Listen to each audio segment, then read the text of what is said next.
আসসালামু আলাইকুম। চলছে অষ্টম পর্ব। আলো ফোটার পূর্বে নিদ্রা ত্যাগ করে 4 মা মেয়ে একসাথে নামাজ পড়ল। এরপর বারান্দায় শীতল পাটি বিছিয়ে 3 বোন পড়তে বসল। রাতভর ঝমঝম করে বৃষ্টি হয়েছে। বর্ষা স্নানে স্নিগ্ধ প্রকৃতি, মায়াবী সকাল। এমন সকালে কেউ ঘুমাতে চায়, আর কেউ বা বই পড়তে পছন্দ করে, অথবা পছন্দের অন্য যে কোনো কাজ করে।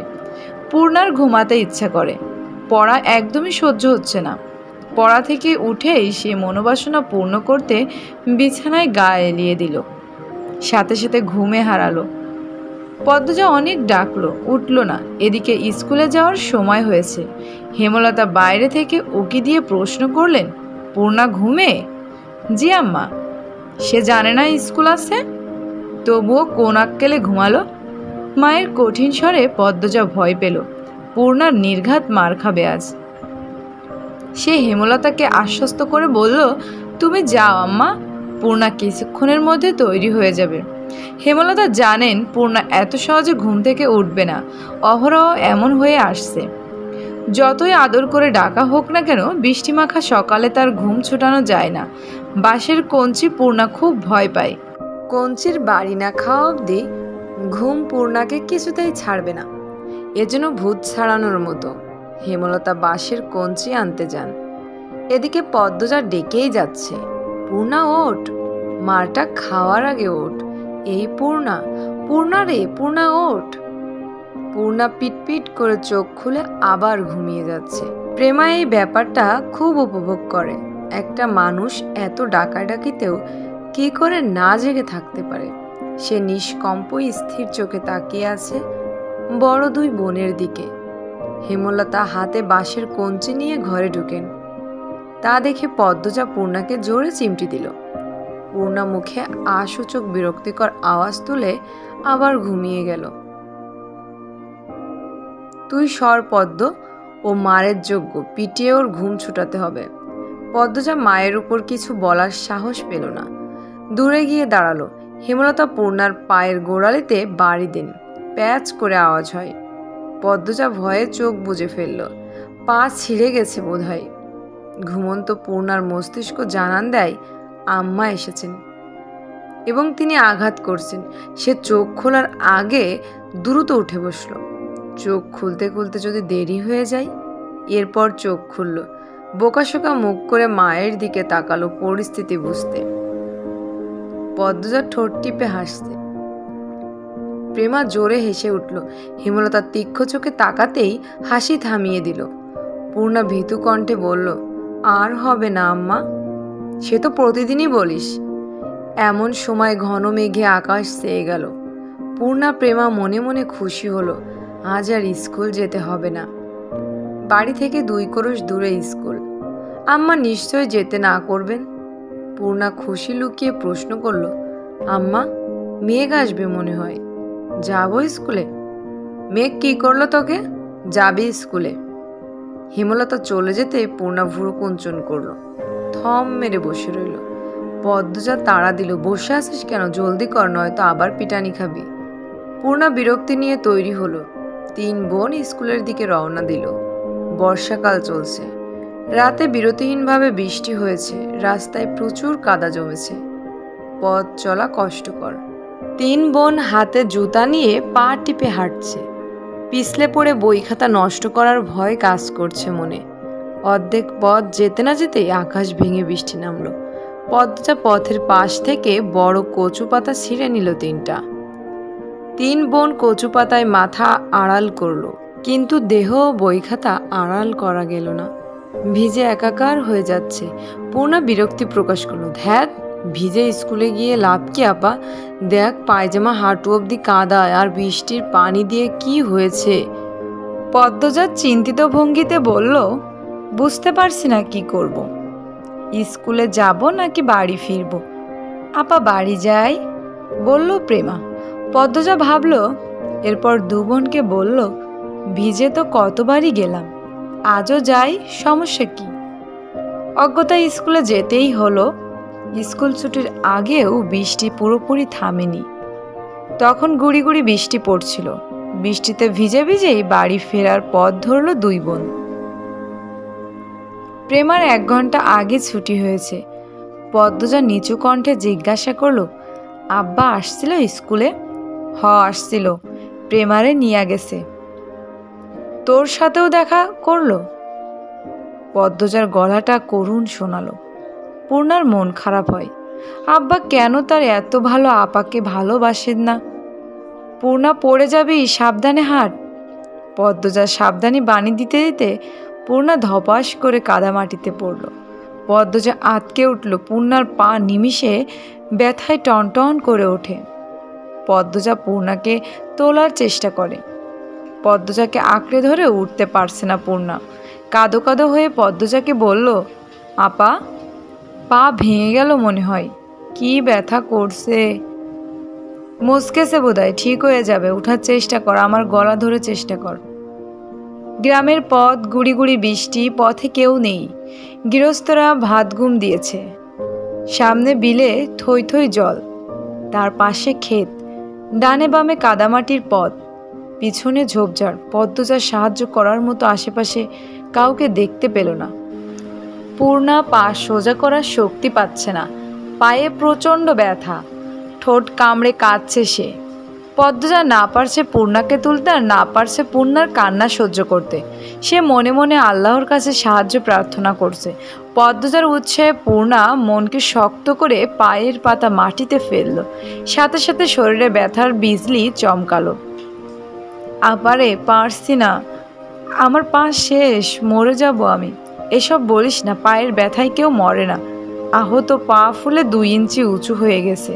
তা দেখে আতকে পদ্মজার চোখ মুখ নীল হয়ে গেল।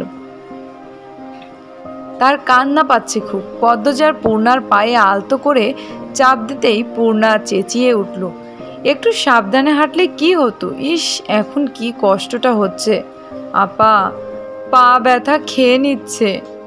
পদ্মজা খুব কাছে পায়ের শব্দ পেল। চকিত চোখ তুলে ক্ষেতের দিকে তাকালো। মুহূর্তে ঠোঁটে হাসি ফুটে উঠল।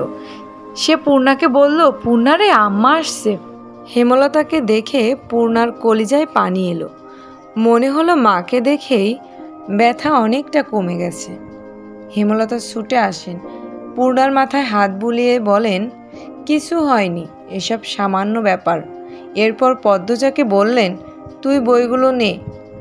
হেমলতা এদিকে সেলাই করা কাপড় দিতে এসেছিলেন। যার কাপড় ছিল সে অসুস্থ, তাই যেতে পারছিল না। বাড়িতেও কোনো কাজে মন টিকছিল না, তাই ছাতা নিয়ে বেরিয়ে পড়েন। ঘরে চুপচাপ বসে থাকার চেয়ে একটা মানুষকে সাহায্য করা ভালো।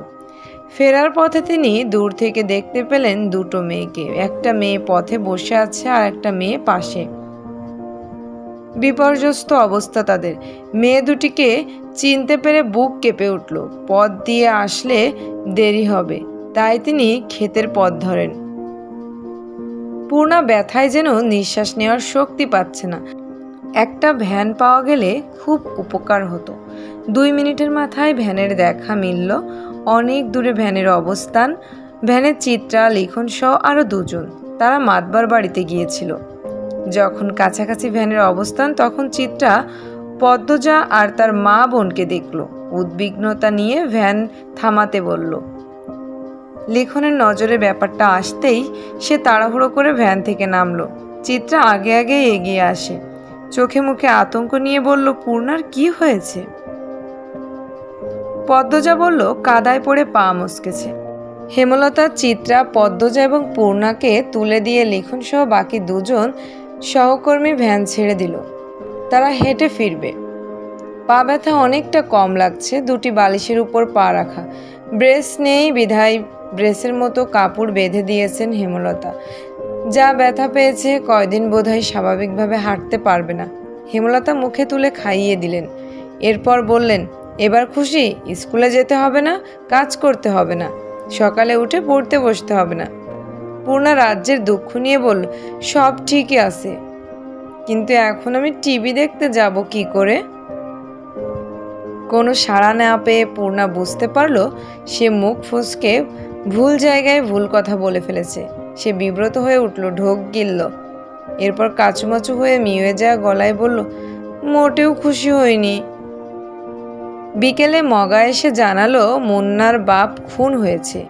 কথাটি শোনার সাথে সাথে উপস্থিত সকলের মাথায় যেন বজ্রপাত পড়ল।